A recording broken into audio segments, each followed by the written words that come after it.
Cyber Uncut. Discover the changing face of business, government and national security as Australia navigates the cyber revolution.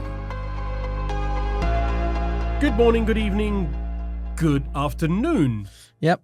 What? And it hasn't happened before? Well, that's what it is for us. So let's go with it. Good point. Yeah, You yeah. are listening to the Cyber Uncut podcast. My name's David Hollingworth. I am deputy editor of Cyber Daily. I'm joined by my colleague Daniel Croft. Dan, Yep. How are you? I didn't get you to do the thing this time. No, I'm always like prepped for it because sometimes you don't. You always look at me with these eyes going, is he going to do the thing? Yeah. Is he going to do the thing? Is it coming? Yeah. Got to keep you on your toes. No, I'm good. As you know, it's been a very, very busy week. Yeah. A lot of really, really exciting things. Are there any unbusy weeks? I ask you rhetorically. No, there's busy and more busy. Busy and more busy. Yeah. Yes, absolutely. So, what have you done recently?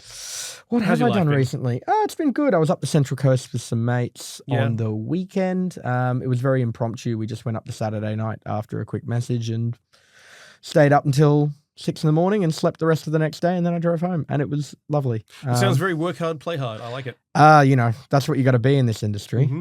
What about you? A week. So we did a big food shop on the weekend, which meant I got to cook a whole lot, and it was amazing. Love it. Yeah.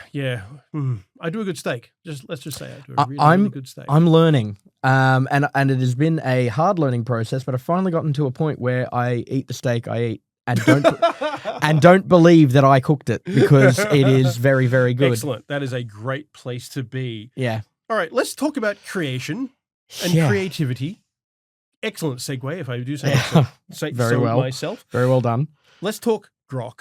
Yeah. Let's talk AI creativity. Let's talk Grok's ability to create not safe for work images as a bonus, as an actual now feature.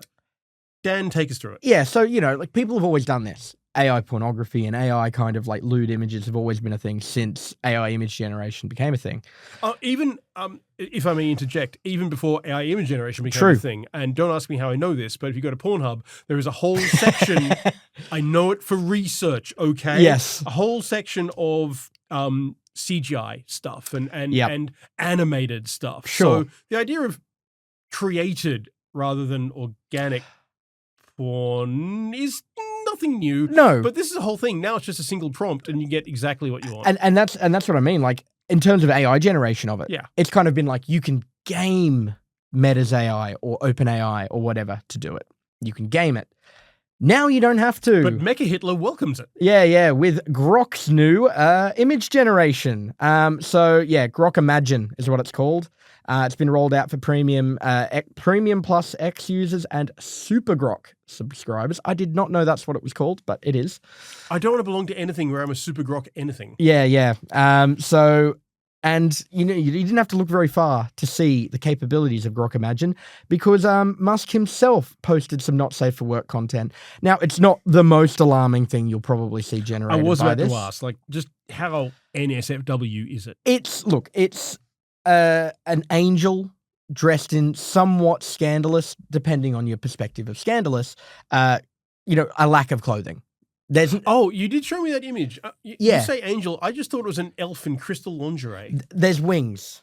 That's the only reason I say angel. How did I miss the wings? They're faded in the back and not very well generated. I know how I missed the wings. I was looking at something else. Yeah. Okay, cool. And speaking of missing details, Grok Imagine is very good at it. You compare it to the image generation of, say, what are the other ones? Sora, I believe, is OpenAI's one, and Google VO3, and it's poor. So I forget the name of the guy who tried it out, but So you're saying that Grok is being promoted as great for not safe for work stuff, but can't really handle. Yeah, if you're talking about general image generation, it's poor, but it stands itself out. It stands out amongst the crowd because it can create this stuff without having to game it or anything like that. So there was a test I saw done by, it was Mashable journalist Timothy Beckworth. And he asked all three to generate a video of rabbits jumping on trampolines at night through security footage. It's interesting because I just saw that. I saw that image randomly just while I was doom scrolling at, 3 a.m. one morning. Yeah, as you do. That's bunnies jumping. That's funny. Moved on. Wasn't even critical at all in my fugue state. And then like next day you're talking about this. Oh, look at the AI bunnies. And I'm like, oh, of course it's fucking AI bunnies. And because the Google VO3 one is very good to the degree that you can see the reflection of the rabbits in a window nearby. You're not wrong. Very, very good. Yeah. OpenAI's attempt, also quite good. Not as good, but very, very respectable effort. Grok Imagines is not so good. The bunnies are in lockstep. They look like a PS1 game. Yeah, the trampoline looks like it's made out of Glad wrap. Yeah, it's not good. So that's kind of where this image generation stands. You know how we used to have the Turing test for the intelligence of an AI? Yeah.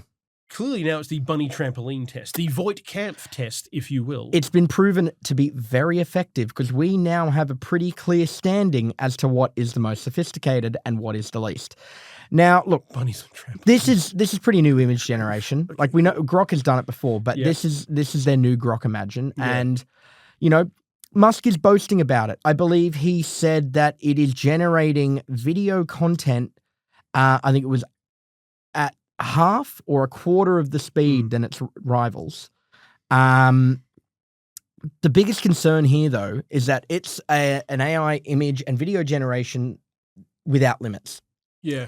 And we already know Grok likes to test its limits or lack of. You know, going back to its recent tirade as Mecha Hitler. Mecha Hitler, yes. So if people were to prompt it or it was to hallucinate and do it itself, it could create some pretty horrible, racist or crude or misleading or just damaging content.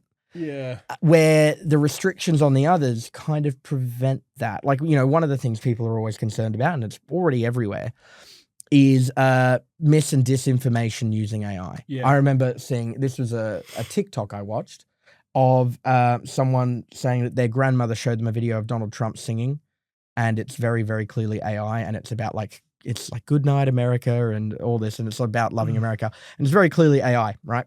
But if you've got something that can spread it, and like it's a problem, but yeah. But if you've got a software now that can spread very, very crude, very, very violent, very extremist views, particularly in the context of the conflict in Gaza.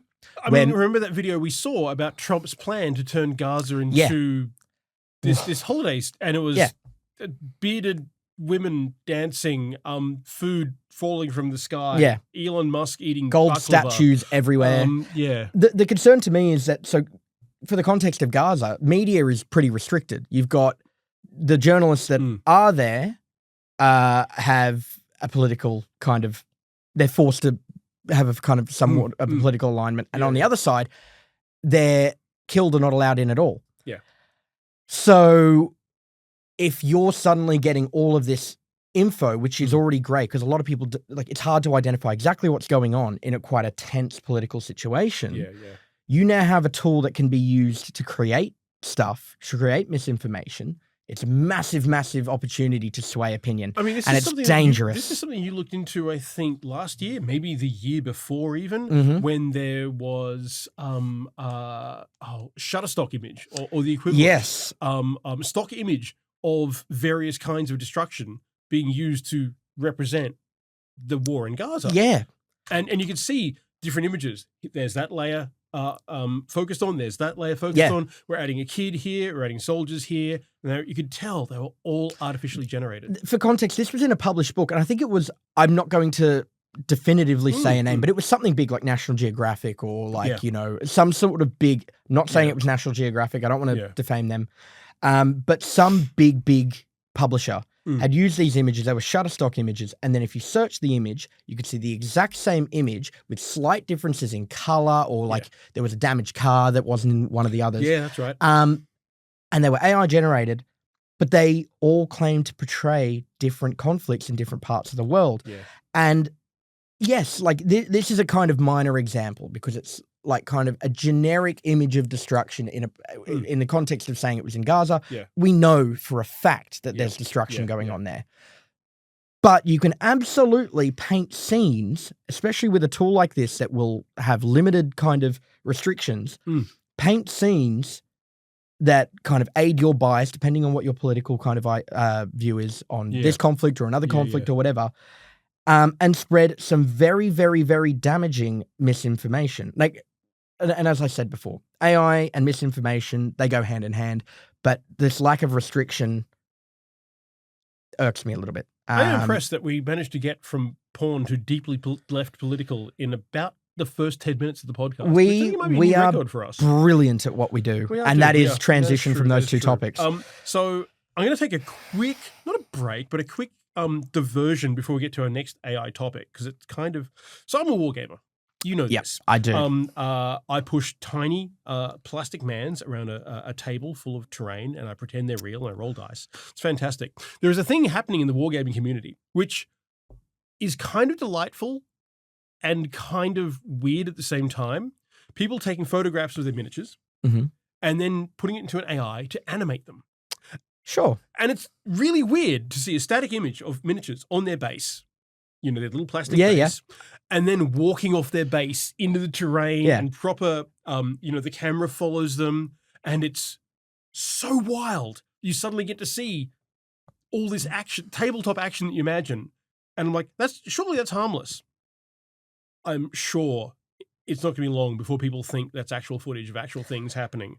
There was a joy in my face because I outside of work, I typically don't use AI. Yeah. But I understand that a lot of people use it for these small, fun reasons, and there's nothing wrong with that. And it seems harmless, except it becomes more pervasive that way. Yeah, you are exploring ways in which it can be kind of abused, which is such a horrible thing. If you're a 15-year-old kid or 12-year-old kid or whatever, or you're your age and playing war games, this isn't a critique of you. I'm saying there's no range limit. No, you can critique me for that as well. No. But, the equivalent, me as a kid, if I used to play with Star Wars toys all the time. Beautiful example. And imagine being able to animate your Star Wars toys to play over your bookcase and around your bedroom. Absolutely. Would you find that magical? Absolutely. I was a big Star Wars fan myself. Yeah. The biggest example, and it was only one that I recently thought about when I was up the Central Coast talking with a mate, was Bionicles. I loved Bionicles. I loved Lego and I loved Bionicles. Bionicles never made any sense to me, but I think that's our age gap coming into play. Probably. That's not Lego.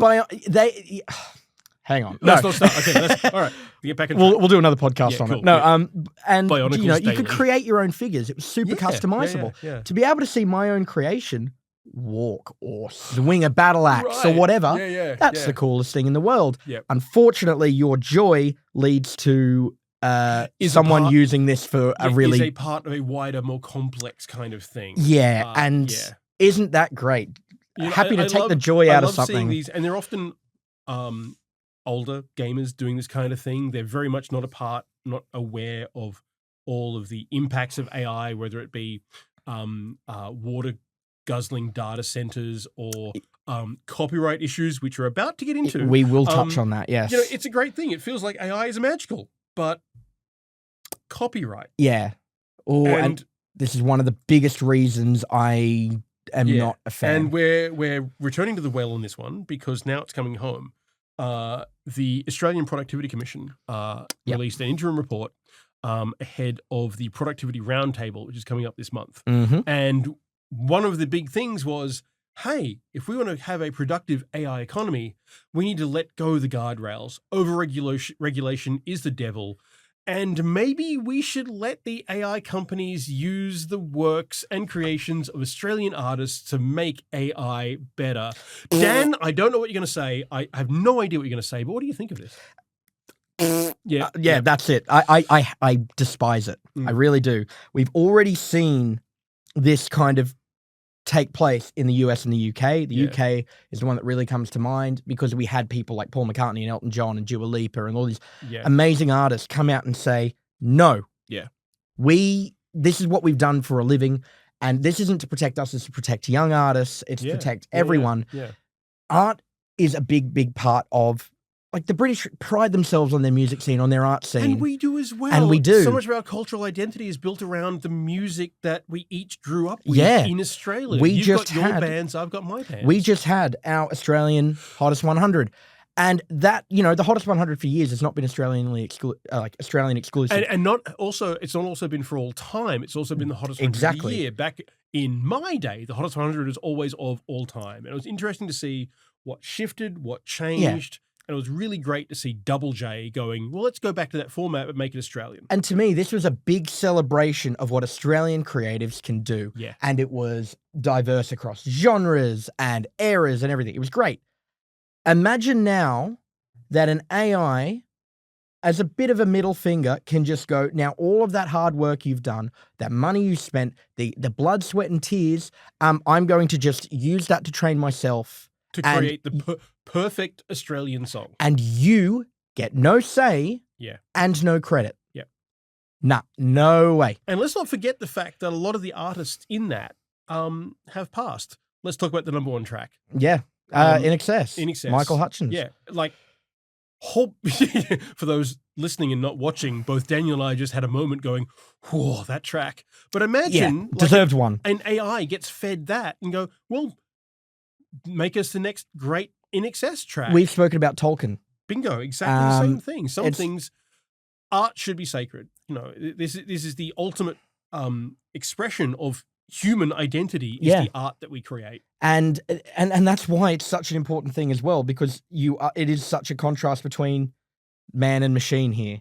Yeah. The humanity is being taken out. But I think a really, really key point to bring up here is that the people who are really pushing this narrative of it's going to hamper, it's going to blockade progress are the salesmen. It's your OpenAI, it's your Meta. This is what happened in the UK. It's what happened in the US. And they drank the Kool-Aid. But it's also people like the Productivity Commission and a lot of other people going, look, even Jim Chalmers has gone, okay, we need to be careful, but we need to give AI enough room to do what it can do. But at the same time, who's telling Australia and the government that they need to be an AI leader, that they need to be productive? Yeah. Most recently, from memory, it was OpenAI. Yeah. It's the guys knocking door to door. And the problem is that Australia does have a productivity problem. We are behind on that. We are. I just worry that people are looking to AI like it's some kind of silver bullet. It's a tool. It's a keyboard. It's a laptop. Absolutely. Yeah. That's all it is. Yeah. It's not what's going to save us. Yeah. And that's the problem. People think it's going to save us. And if we just allocate more money, more data, more art to it, then it'll become better.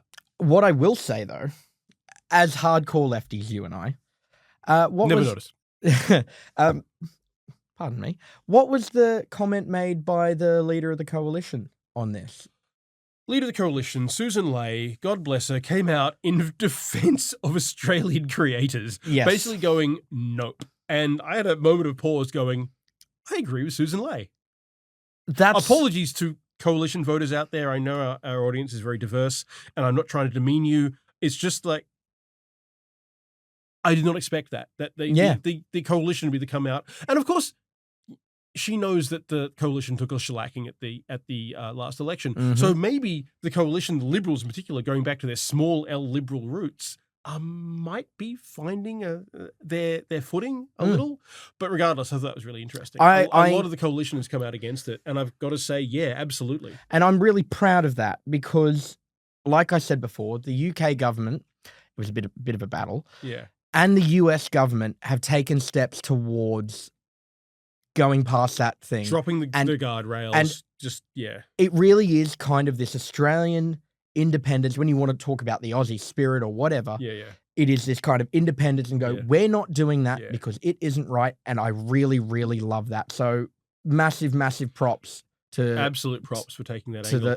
To Liberal Party. Also to go into real politics for a moment, she's got nothing to lose by taking that stance. No, she doesn't. Except for being opposition. However, I get the feeling she might have actually believe in it.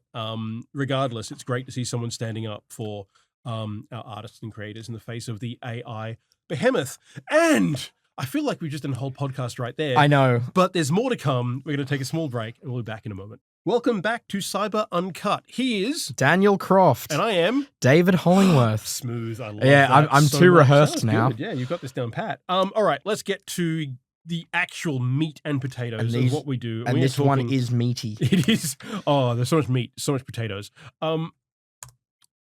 ShinyHunters and or Scattered Spider. So, first things first, I need to shout out the wonderful, really hardworking journos at Bleeping Computer for this, because a lot of this what our thought process on this comes from their research. Yes. So we've spoken about Qantas. Yep, and we've spoken about ShinyHunters previously, and that they may in fact be the guys behind it, rather than Scattered Spider. We've talked about the fact that there's significant overlap. We've talked separately about this being involved with Salesforce, but now it's all starting to come together, isn't it? We're getting a better picture. So take us through it, Dan. Yeah. So there's a number of companies that were originally identified to potentially have been hacked by the Scattered Spider hacking collective. Yeah. You know, we saw the three UK companies, three UK retailers. Co-op, Marks and Spencer, and Harrods. Thank you. And then we saw things start to move to the US-based fashion brands. And these could be like French brands or whatever, but US operations. Yeah. And people said, hey, Scattered Spider moves in industries. Here they are. They went off to the aviation thing. Yeah. And so we thought, seems to fit the bill. Seems legit, yeah. We started to then discuss, after Bleeping Computer reported on it, that ShinyHunters might be involved. And that there may be third-party breaches as a result of Salesforce. Now, Salesforce, massive thing, used by, I would say, hundreds of thousands of... Pretty sure the guys upstairs here use Salesforce. Yeah. And there was kind of this connection made between ShinyHunters breaching individual Salesforce instances.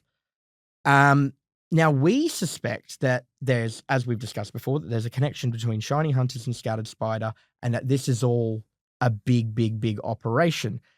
And in the last week, more companies have fallen under this. Yeah. So we spoke about Allianz Life last week. I will get back into that. Two more fashion brands I covered, Chanel and Pandora. And both of which were hit by unnamed third parties, which Bleeping Computer, God bless them, identified to be Salesforce. They both said they also said that both were ShinyHunters. And in the Pandora one, and this is the tidbit that I love, they said that ShinyHunters confirmed with them that they were doing this kind of mass breach of many instances, speaking directly with these victims. And any victim that did not pay a ransom was going to be part of this kind of mass leak. Yeah.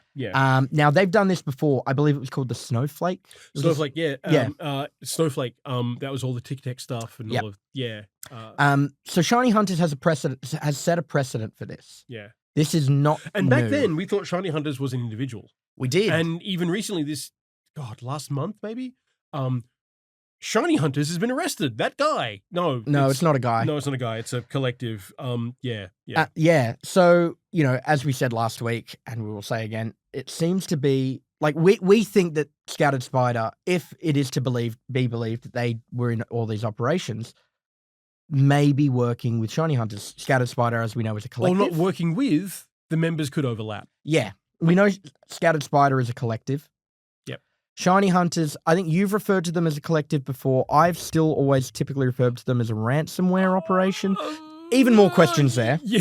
So many questions. But it makes sense that a ransomware operation or second collective, depending on how you want to take it, could be working with this massive collective, particularly with their recent resume. The thing is, you and I and a lot of people think about ransomware. Here's how a ransomware thing works. You attack a victim, you encrypt or steal their data. Or both. Or both, yep. And then you go to your leak site and you do that there. It's this very linear thing. ShinyHunters, whether an individual or a collective, always ended up selling their data on places like breach forums. Yep. So that always felt very different from ransomware. Interestingly, though, a lot of the time, ShinyHunters, the individual or the group, would just post it sometimes. Or at least at a really low price. Yeah. I've got this. Here it is. Buy it if you want. If Bleeping Computer is suggesting, I've only just thought of this now. It could be completely wrong. Feel free to correct me.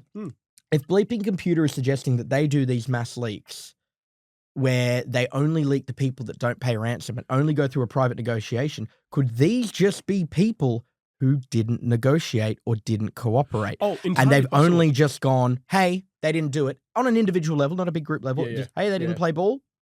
Off we go. And they take the kind of perspective. They're on this stage where they say, we didn't do a ransom negotiation, or they don't publicly disclose it to at least to the level that we see. And they just go, we're just these guys that take and show. Yeah, their business model is, we will not even mention that we have your data until we need to do that. Yes. Whereas typical ransomware operators will use that initial leak post as leverage. Yeah. The double extortion thing. Whereas Shiny seems to do the single extortion. Hey, by the way, we've got your data. We're not doing anything yet. Yeah. In fact, that even their dialogue with Qantas. Yeah. Was, we've not leaked anything yet. Nothing is on the dark web. We've not compromised any data. Work with us now, and we won't even need to go that far. That basically sums up the communications I've seen between whoever the hacker is and Qantas. And look, going back to the fact that nothing's been leaked yet, it seems to fit the bill for Scattered Spider. It still fits the bill, as we've just discussed with ShinyHunters. Yeah. And the main thing, which I should have said before, I'm kind of doing this back to front, the kind of massive number of US operations of fashion organizations, or it's not always US. Sometimes I've seen South Korean, I've seen European. Yeah. That seems to fit this trend of industry specific, which is very Scattered Spider. Yeah. So, yeah, it's all a bit up in the air. There's a big kind of pile that we're untangling. But so I've got 2 points to make here. One, it reminds me of Klopp. With those mass exposures That's a throwback. Of Clio, all those file sharing things they did. Yeah. Which meant they could go, we have 20, 30, 50, however many victims, and we're going to dump them all at once. And for that mass exposure event. Once again, this is on a single kind of third party too. Salesforce. Now, I will say this is slightly different. So on those, it was, we breach the third party and grab all this data. This are individual Salesforce instances, one at a time, with phishing and credential But in terms theft. of the scale, I guess. Yes, the scale is what I'm thinking of. Yeah, absolutely. One thing I will quickly touch on is Allianz Life, one of these victims. Yeah, please. They're now facing two kind of lawsuits. They're two class actions. And the main kind of point they've made, besides getting compensation for damages and stuff like that, is that Allianz Life did not have the kind of protections needed to protect this data. Apparently the databases it was a single database of unencrypted data, I believe. Could be wrong on that. Yep. But the point, we kind of gotten into a little bit of a discussion on, do we point the finger at Salesforce, if that's the third party, according to the Bleeping Computer, or do we point the finger at Allianz Life? In any other situation, you'd go, the third party. But if these are individually managed. Yeah, I mean, and we know that scattered, shiny hunter spider, okay, it's a horrifying mental image, they're good at social engineering. They are. Which means they're not exploiting a flaw, and we need to make this. Salesforce has been upfront about this. I've got to agree with them. Yeah. It's not a case of Salesforce being compromised or some weakness in what they're doing. No, these guys are just really good at what they do in terms of gaining that initial foot in the door. And it's not hands on keyboard. No. It's voice over the phone. We had our first weird little phishing attempt recently, actually. Oh, God, I'd forgotten about that. To my personal email, I had an email apparently from one of our commercial guys upstairs. Yeah, for Australian Aviation. Saying, and it was classic. Like, I need to talk to you about this. Yeah. And it was on a weekend. No, I did receive it on a weekend. I only saw it on the Tuesday or whatever when we came in. It's like everything about it is designed to make you go, oh, I must respond. Yeah. And all he was asking for my phone number. Yeah. And, as I'm sure some of you have called me before, my phone number is available on the site. This wasn't a case of getting any data that was new. It was probably about putting a foot in the door. And we worked through this because this guy upstairs is where our commercial team are. He's been on the aviation podcast previously. So it's not out of the realm of imagination that someone has cloned his voice. So that you give him his phone number, you give them, whoever they are. This is a real technology. And they call you up and it's like, oh, it's X. Yeah. And you start listing and you go, oh, well, this is happening. And you go, okay, cool, I'll do that. I don't know what they might be wanting to do, but I could immediately see the kill chain. to get what they want out of you, and if you fell through those steps. Even the formatting of the email, like it had a signature below. Granted, it was just all written out. It wasn't like what ours look like. Yeah. And that person had been on a recent podcast. Yep. Of that. No, I think so that was, I think there was a bit of that. But look, it gets everyone. That's the thing. It is. Yeah. No, you're not wrong at all. The lesson here is to, if you're unsure, look for abnormalities, and if you are even slightly like this could not be real, talk to someone about it. Talk to someone. That's what we did. We thought this could have been because companies do tests. They do phishing tests to like kind of pen test their staff. Yep. So I went, hey, I saw this. And I don't think it was one of those. No. But I want to get to my second point about scattered shiny spider hunters. Big tangent. So I recently I've known a bit about how CrowdStrike attributes threat actors. Yes. For those that don't, CrowdStrike, big cybersecurity company, they're the guys who crashed everything last year. Depending on who you ask, actually. Because they will say it's not them. Good point. Very, very good point. Yeah. But they've got a really interesting naming system. They have if you're a Chinese threat actor, you are something panda. Mm-hmm. That makes sense. If you're a Russian threat actor, you are something bear. If you're a North Korean actor, you are something Kolima or Cholima, which is, I discovered yesterday, is a mythical horse from Korean legend. There you go. So all of these attributes. And if you're a criminal, it's spider. Yeah. So there are numerous spiders throughout there. But I learned that the way they get the first part of their name, so you have bored panda, ethical Kolima, scattered spider. And that's the thing. The analyst who discovers and actually manages to pin down who that hacking group is and who they're linked to, they get to give them the actual appellation which names them about. That's cool. So what if scattered spider is in fact loosely scattered? You see where I'm coming from? I do. Yeah, I do. They are a loose collective who operate under the same umbrella. I'm just guessing based on the fact that the analyst chooses that first word based upon the activity they've seen from that threat actor. That's good. That makes sense. It does, doesn't it? It doesn't seem like who knows, we may sound like crazy conspiracy theorists, but back in the day when they hit MGM, right? And everybody was like Alpha or Alpha V. Yeah. MGM. Oh no, it's scattered spider. No, it's Alpha V. No, scattered spider. Scattered Spider also work with whoever has the best gear. Yeah. That's why they're working with Dragon Force now. It's why they're doing... It wouldn't be surprising if you've got this group, even of affiliates that are working with all these groups, or you have people in all these groups. We don't know. What? But I would love just a quick 5-second glimpse at like a diagram of the structure of Scattered Spider. Because I am... Yeah, it'd probably be like, have you seen those wonderful images when scientists gave various drugs to spiders? No, I have not. Okay, it's worth looking up after this podcast. Do it. And if the listeners haven't heard this, Google spider drug research test, because the webs come out very, very... You're looking this up right now, aren't you? I am. Yeah. I need to do this with the listeners. The webs come out very... Whoa! The webs come out very differently. Like you give a spider speed... Oh, it is precise. You have a spider LSD? Well, you know it. Wow, I saw caffeine and I thought, wouldn't it be more dense? No, it wouldn't. You'd be going quicker. You see what I mean, right? Yeah. Wow. Yeah. Okay, there you go. Yeah. What I'm curious about is how do they get the needle in the spider's veins? And on that note, I think we're going to take a short break and come back, and we'll end the podcast there. We'll talk to you very, very soon. Welcome back to Cyber Uncut. You're in the last leg of the podcast. That may excite you, make you sad, depending on how much you like the podcast. My name's David. I am Dan. We're from Cyber Daily, and now we're in that weird bit where often we're like, do we have any good news? No.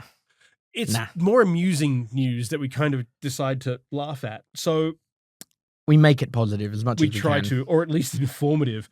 There is a new ransomware kid on the block, and they're called PEAR. It stands for Pure Extraction and Ransom, which, as you could guess it, means no double extortion, no encryption. And they're like a couple of days old. a couple of months. Really? Yeah, they first appeared. I saw something that said they were first detected in May. Yep. But their first victim is from the middle of June or late June. Okay. So they are very, very fresh. Yeah. And we've both been looking at certain victims. I think mine I can probably talk about a little bit. Yours is published, mine isn't, but it probably will be published by the time. So you covered a New Zealand accounting firm? I did. Yeah. And very, very small business. Yeah. So these are not like big businesses. And there is no big game hunting involved with these guys at all. They're very much going over the low-hanging fruit. Very, very much the S and SME. Yeah. I spoke to, I think the guy who was answering the phone, I'm pretty sure is the guy who ran the company. Yeah. And I spoke to him. He's a really, really upfront guy. Yeah. He's really, really good about everything. But it was very much the S and SME. So PEAR claimed to have stolen 365 gigs of data, including financials, business contracts, agreements, PII records, partners, vendors, clients, private email correspondence, and databases. So a lot. Pretty damning. Yeah. So obviously we've not been able to verify the complete legitimacy of it. They have leaked it at this point too. Yeah. We've not verified the complete legitimacy, but it looks that way. Yeah. So there was sample data as well of like passports and stuff. But on PEAR, they have 18 victims, 15 are US based, and there are 3 non-US ones. One Australian, who which I'm in the middle of investigating, and this is a weird one because it's either an old company, except their ABN is still active. Yep. So that makes me think they're still around, but their website offline, their email bouncing. I can't access their phone number is going straight to a machine. And this is not unusual for a small business being hit by a ransomware operation. However, if these guys don't encrypt, what's taken everything offline? Yeah, typically if operations are going offline, it's because there's some sort of encryption. People can't get into things whatever. But in this case, it seems that data was just stolen. Yeah. So this could very much mean that the company is not in operation. And the data I've seen is absolutely linked to the company. I've seen names in the file tree that are linked to people on LinkedIn who still say that they are working at the company. Yep. Something catastrophic has happened at their end, or they've taken their servers offline. I was thinking that. I literally don't know. So what we do know about PEAR, because there's not a lot to know. They're very new. It's a very, very new group. Yeah. We know that they don't do any encryption. They've got 18 victims. Australia, Germany, and New Zealand are the only New Zealand non-US. Yeah. And they which statistically that's pretty standard. Yeah. They've got a total of 12.7 terabytes of data allegedly. Yeah.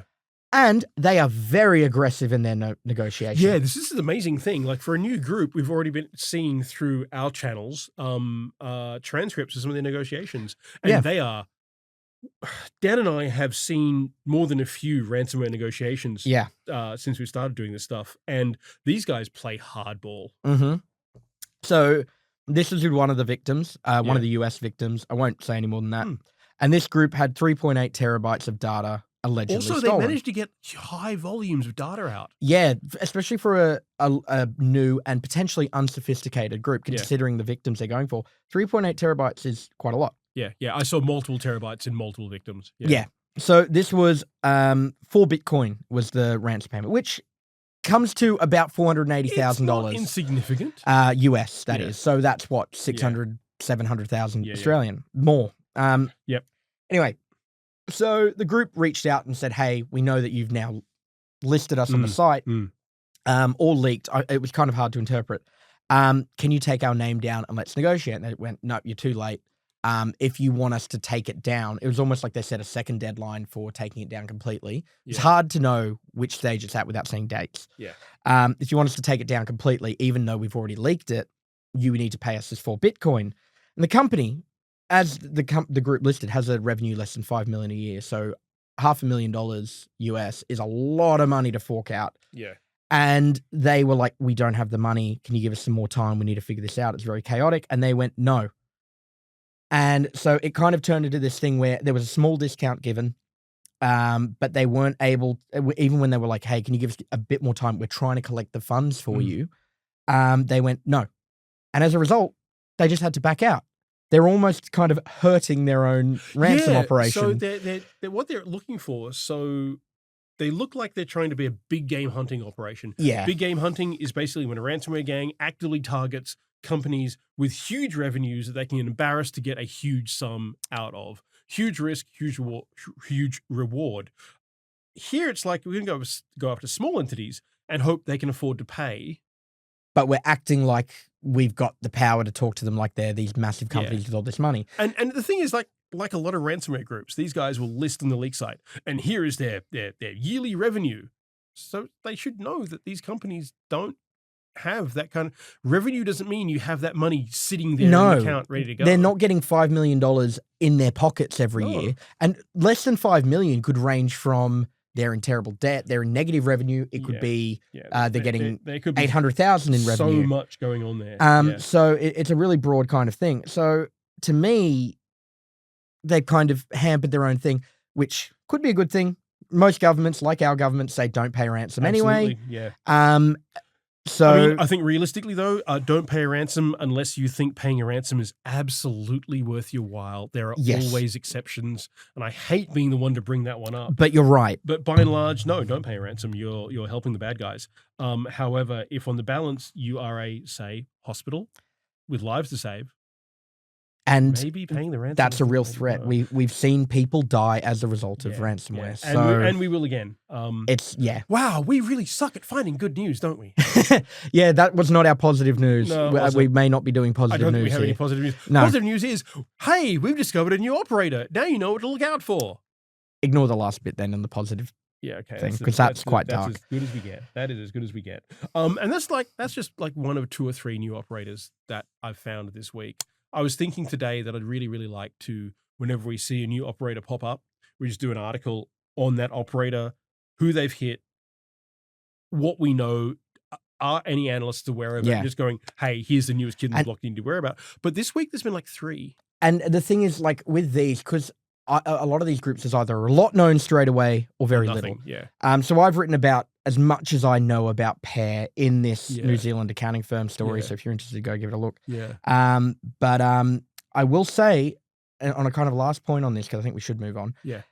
There is a trend, and we've discussed this before, where encryption is becoming less of a part of the ransomware process. Takes time. And it leaves a trace. Bingo. So there are a lot of actors out there now who are like smash and grab. Smash your way into the network, grab the data, get out, and then work on pure extortion. Yeah. And if you get the right data or a volume of data, I mean, it's not the worst business model. I'm not trying to praise these guys. No, absolutely not. Yeah. These guys are horrible criminals. But it's the ones who do encrypt you've got to worry about. Yeah, because they're the ones who are going to take your business offline. Yeah. But hey, look, if there's fewer encrypting, there's fewer that leave a trace. I mean, there's fewer for the out guys to go after, and more focus, I guess. I don't know. I'm trying to. There's my positive angle. Yay! There you go. All right, I think I'm going to call it there.